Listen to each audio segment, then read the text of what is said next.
Претреси во домот на Дејан Јованов Деко, неговиот автомобил Инсигнија и два угостителски објекти, дискотеката Пулс и кафе барот Класик, како и во канцеларијата на Државен пазарен инспекторат во Кучани, поврзани со документацијата за неговите фирми, се направени вчера од страна на МВР во рамки на истрагата за пожарот во дискотеката при кој загинаа 59 лица, од кои 6 деца. На распис според информациите на Телма беа повикани и неговата сопруга и ќерка. Јованов Деко е во притвор откако изби пожарот во дискотеката Пулс.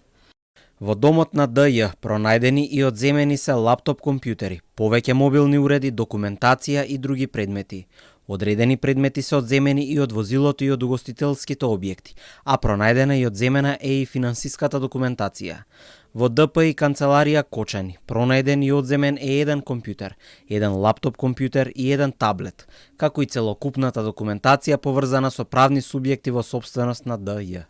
Кафе барот Класик беше демолиран за време на протестите ден по пожарот во Кочани. Инаку кафе барот го носи истото име како и фирмата Класик ДМ, која долги години ја менаџираше дискотеката Пулса, чиј сопственик е Јованов Деко, но фирмата лани отиде во стечај поради долгови.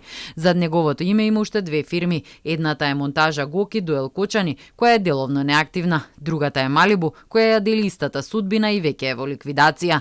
Јавното обвинителство вчера соопшти дека ќе издаде наредба и до управата за финансиска полиција за преземање определени действија поврзани со материјалното работење на повеќе правни субјекти, осомничените и други лица. Во рамки на истрагата за пожарот на 16 март досега се осомничени 34 физички и 3 правни лица. За сите беше определен притвор, освен за тројца кои се во болница.